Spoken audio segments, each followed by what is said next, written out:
이재명 대통령은 취임 3개월여 사이 이시바 시게루 일본 총리와 3차례 정상회담을 열었습니다. 2차 도쿄회담 이후 불과 한 달여 만에 3차 부산회담으로 이어지며 양국은 셔틀 외교 안착을 천명했습니다.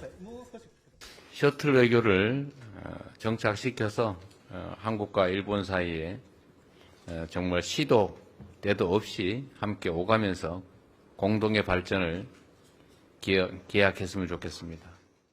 이 같은 셔틀 외교 강조 배경에는 미래지향적 협력이 과거사 문제를 풀어나가는 데 도움이 된다는 인식이 깔려 있습니다. 두 나라가 자주 만나고 안보는 물론 경제, 사회 등 공통과제에서 성과를 쌓으면 과거사 등 갈등 현안도 접점에 가까워지지 않겠느냐는 겁니다. 양국 간 의미 있는 협력의 성과를 축적해 나간다면 양국의 현안 관련 대화에 있어서도 긍정적으로 작용하는 선순환을. 하지만 강성 보수 성향의 다카이치 사나의 총재가 후임 일본 총리로 유력해지면서 한일 관계 최대 변수로 떠올랐습니다. 과거사와 영토 문제에서 강경한 입장을 보여온 만큼 마찰이 빚어질 경우 양국 협력에도 적신호가 켜질 거란 우려도 제기됩니다. 竹島についてもですね、本来でしたら竹島の日堂々と大臣が出てったらいいじゃないですか。それは顔色を伺う必要はない。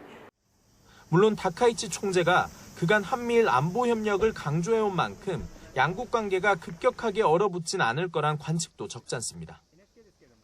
북중로 결속이 강화되고 내부적으로는 대미 관세 협상과 보수층 결집 등 과제를 하는 다카이치 총재가 트럼프 행정부의 한미일 협력 기조에 일단 동참하지 않겠느냐는 겁니다. 이 대통령과는 이번 달 말로 다가온 경주 에이펙에서 첫 만남을 가질 걸로 보이는데 향후 한일 관계의 온도를 가늠할 시험대가 될 전망입니다. YTN 정윤용입니다. 네, 먼저 일본 신임 자민당 총재 선거 결과부터 좀 살펴봐야 할 텐데요. 결국 극우 성향의 다카이치 사나이가 당선이 됐습니다. 이게 어떤 의미가 있을까요? 네, 일본 집권 자민당 총재 선거에서 다카이치 사나이 전 경제안보상이 고이즈미 신지로 농림수산상을 누르고 승리를 했습니다. 네. 1차 투표에서 승리한 뒤 그 기세를 결선 투표까지 몰고 가면서 큰 표차로 이겼는데요. 자민당의 첫 여성 총재 탄생이기도 합니다. 다카이치는 오는 15일쯤 국회 총리 지명 선거를 거쳐서 차기 총리에 오를 것이 확실되고 있는데요. 그렇게 되면 일본 역사상 첫 여성 총리가 되는 것입니다. 다카이치는 올해 64살인데 1993년에 정계에 입문한 뒤 무려 지금 10선 의원이 됐습니다. 특히 보수의 정신적 지주로 불렸던 그 아베 고 전 총리가 발탁한 강경 보수 우익 성향의 정치인이라서 여자 아베라고 불리는데 그런 만큼 우리한테는 조금 더 우려가 되는 부분이 적지 않다라고 할 수가 있겠습니다. 네, 방금 특히 태평양 전쟁 A급 전범을 합사한 그 야스쿠니 신사를 꾸준히 참배를 해온 인물인데 향후 이 같은 역사 왜곡 행보를 계속한다면 그 한일 관계에 좀 부정적인 요소로 작용할 그런 가능성이 커 보입니다. 또한 앞서 선거 토론회에서는 그 트럼프 정부와의 관세 협상이 불평등하다면서 향후 재협상 가능성도 열어놨거든요. 그런 만큼 앞으로 대내외에서 어떤 행보를 할지가 더욱 주목되는 부분입니다. 네, 방금 짚어주신 것처럼 다카이치 총재가 만약에 일본 신임 총리에 오르게 된다면 이 한일 관계가 안개 속을 걷는 거 아니냐, 비상등이 커졌다 이런 전망들이 나오는데 어떻게 보십니까? 네, 이 다카이치 총재가 이제 이시바 시게루 총리의 뒤를 이어서 이제 신임 총리가 된다면 한일 관계는 단기적으로 약간 좀 부정적인 요소, 긴장감이 적지 않다고 할 수가 있겠습니다. 네. 일본의 대표적인 강경 보수 정치인이고요. 또 아베 노선의 그런 계승자로서 과거사나 영토 문제에 대한 보수적인 입장을 전향적으로 바꾸긴 어렵기 때문입니다. 다카이치 총재는 당선된 뒤에 이 야스쿠니 신사 참배에 대해서 적절하게 판단하겠다면서 절대로 외교 문제로 삼을 일은 아니라고 말했는데요. 이것은 뭐 다소 유보적인 입장이라고 해석하는 쪽도 있지만 오히려 그 야스쿠니 신사 참배를 좀 정당화하는 발언이라고 볼 수가 있겠습니다. 또 다카이치 총재는 또 독도 문제에 있어서도요. 이른바 다케시마의 날에 차관급이 아닌 장관급으로 격상시킨 인사를 보내야 보내야 한다는 그런 강경한 입장을 또 견지한 바가 있습니다.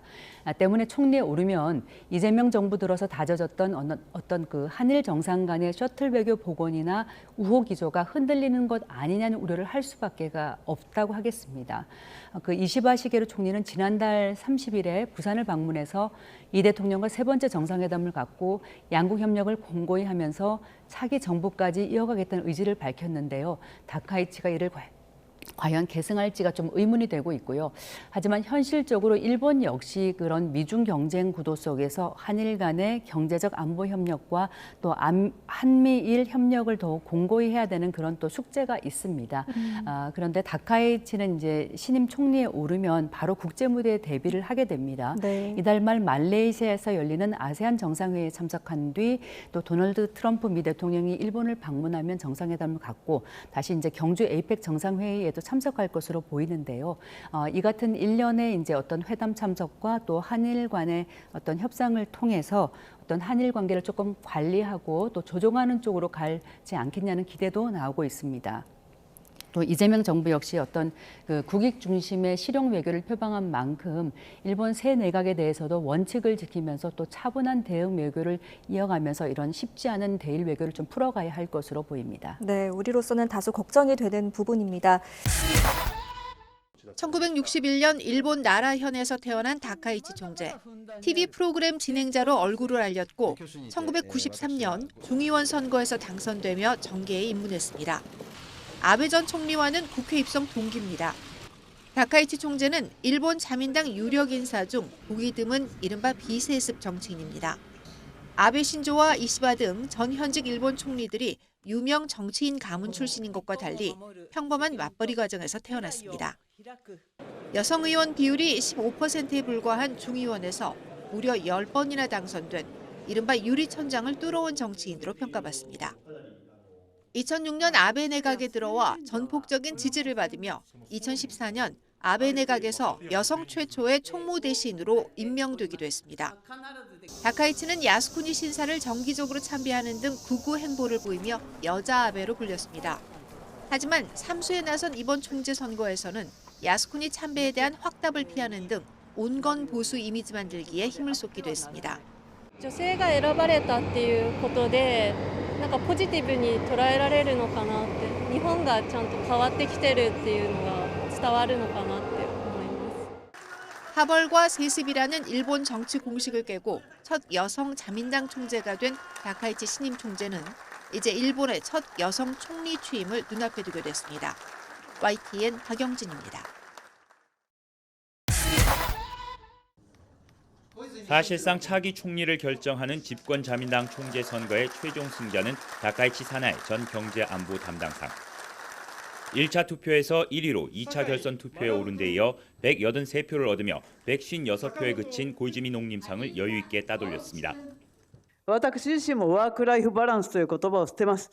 働いて働いて働いて働いて働いて参ります。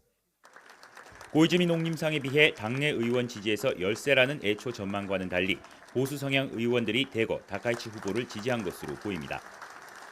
오는 15일 총리 지명 선거를 통해 일본 사상 첫 여성 총리를 눈앞에 둔 다카이치 신임 총재는 역사, 영토 문제에서 강경 입장을 보여왔습니다. 특히 강요 시절 야스쿠니 신사를 빠짐없이 참배하며 집착을 보인 점은 주변국으로서는 우려할 수밖에 없는 부분입니다. 私は靖国神社はこれはもう戦没者慰霊の中心的な施設だと思いますし、また平和のお社と申し上げてまいりました。